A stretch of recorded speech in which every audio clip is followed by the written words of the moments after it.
You didn't learn to receive love, you learned to earn it, and now you're exhausted from trying to prove you're worth keeping. Every relationship feels like a test you're failing.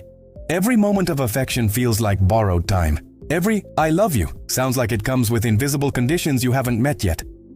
You apologize for existing, for taking up space, for needing anything at all. And you've convinced yourself this is just who you are, when really, this is just what you were taught. You give until you're empty because somewhere deep inside, you believe that's the only currency you have, the only reason someone might stay, the only proof that you matter. You monitor their mood like your survival depends on it, because once upon a time, it did. And your nervous system never got the memo that you're safe now, that love isn't supposed to feel like walking on glass, that you're allowed to rest without losing everything. You can't accept a compliment without deflecting it. You feel guilty when you're happy. You sabotage good things because they feel too unfamiliar, too unstable, too much like a trap. You stay in situations that hurt you because at least you know how this pain works, at least you can predict it, at least it feels like home. You don't ask for what you need because you learned that needing made you a burden, that wanting made you selfish, that crying made you weak. You apologize for things that aren't your fault. You fix people who do not want to be fixed because fixing them feels easier than facing the fact that you couldn't fix the person who was supposed to protect you.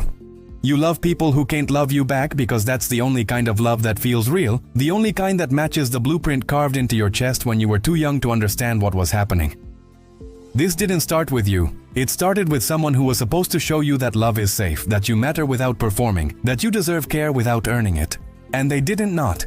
Because you weren't enough, but because they were broken in ways you couldn't see, carrying wounds they never healed, repeating patterns they never questioned. You were a child trying to decode an impossible equation, trying to figure out what you needed to be to make them stay, to make them soft, to make them see you. And the answer kept changing, so you learned to shapeshift, to anticipate, to become whatever the room needed you to be. You learned that love is something you chase, something you bargain for, something that only comes when you shrink yourself small enough to fit into someone else's comfort zone. You learned that your feelings were inconvenient, that your pain was dramatic, that your needs were too much, and you swallowed all of it, stored it in your body, and called it strength, when really it was just survival. Here's the truth. Nobody told you the one that changes everything if you let it sink in. You were never the problem. You were just a child in an adult's war, and the fact that you had to become responsible, hyper-aware, emotionally intelligent beyond your years doesn't make you mature, it makes you a survivor of something that should never have been your job to survive. The reason you feel like you need to deserve love is because the people who were supposed to give it to you unconditionally made it conditional, and you internalized that as a fact about your worth when it was only ever a fact about their limitations, their fears, their unhealed wounds. You do not know how to receive love because you were taught that love is payment for good behavior, that affection is a reward for not being too much, that safety is something you earn by erasing your edges, and now you're an adult walking around with a child's wound, wondering why nothing feels safe, why no one feels close enough, why you're so tired of trying to be enough. You can start undoing this right now, not by pretending it doesn't hurt, not by forcing yourself to trust before you're ready, but by recognizing that the version of love you learned was a distortion, a survival mechanism, not the truth. You can start by noticing when you're performing instead of existing, when you're earning instead of receiving, when you're shrinking instead of taking up the space you're allowed to take. You can start by letting someone love you badly, imperfectly human, without turning it into evidence that you're not enough, without making their bad day about your inadequacy, without scanning their face for proof that you're about to be abandoned. You can start by sitting with the discomfort of being cared for without doing anything to deserve it, by letting someone show up for you without immediately trying to repay them, by believing, even if just for a moment, that you don't have to be useful to be loved, that you don't have to be perfect to be wanted, that you're allowed to need things without being a burden. You spent your whole life learning that love is something you chase, something you earn, something you lose the second you stop trying hard enough, and now the work is learning to sit still and let it find you, let it stay. Let it be easy, even though easy feels dangerous, even though rest feels like laziness, even though being seen without a mask feels like standing naked in a room full of people who might laugh. You were never too much. You were just in the wrong rooms, with the wrong people, repeating the wrong patterns. And the fact that you're here reading this looking for answers means you're ready to stop running, ready to stop performing, ready to start believing that the love you've been chasing your whole life was never something you needed to earn.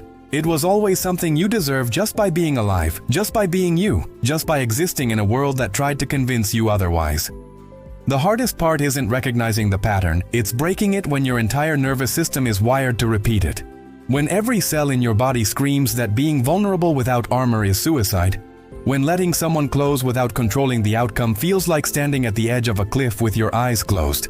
You know intellectually that you deserve better, that you're worth more than scraps of attention and conditional affection.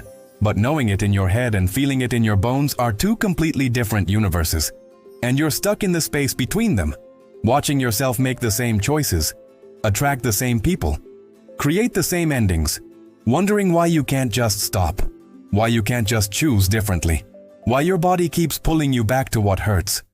It's because your body remembers what your mind tries to forget. That once upon a time, this kind of love was all you had, and having something painful felt safer than having nothing at all. So you learned to call it love, to call it loyalty, to call it commitment, when really it was just fear dressed up as devotion. You replay conversations in your head for days, searching for the moment you said too much, the moment you became too needy, the moment you stopped being easy and started being real, because you've been trained to believe that real is dangerous, that authentic is exhausting, that showing your full self is a guaranteed path to abandonment. You watch people leave not because you did anything wrong, but because they couldn't handle your depth, your intensity, your refusal to stay shallow, and instead of recognizing that they weren't your people, you make it mean something about you. You add it to the pile of evidence that proves you're too broken to love, too damaged to keep, too much work for anyone to bother with.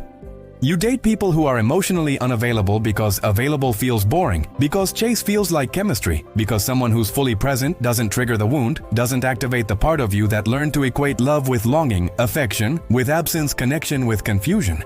The version of you that people see is so different from the version that exists in the privacy of your own mind, the one that replays every mistake, every awkward moment, every time you laughed too loud or cried too openly, or needed too obviously, the one that keeps a running list of everything you should have done differently, should have said better, should have been instead. You carry shame like a second skin, not because you've done anything shameful, but because you were made to feel like your existence was an inconvenience, like your emotions were a burden, like your presence required justification. And now you move through the world apologizing for taking up space, dimming your light so others feel comfortable, making yourself smaller so others feel bigger, and calling it kindness when really it's just the wound pretending to be a virtue. You give and give and give until there's nothing left, and then you feel guilty for being empty, for not having more to offer, for finally reaching the limit of what one human can carry. And instead of resting, instead of receiving, instead of letting someone else hold you for once, you push through, you perform. You pretend you're fine, because being fine is the only way you know how to keep people around. Here's what nobody tells you about healing from this. It's not a straight line, it's not a switch you flip, it's not something you do once and it's done. It's a daily practice of choosing yourself even when every instinct screams to choose them, of setting boundaries even when it feels cruel, of walking away from what's familiar even when the unknown feels terrifying, of sitting with the discomfort of being loved without earning it, of letting yourself be seen without the performance, of trusting that you won't be abandoned the second you stop being perfect.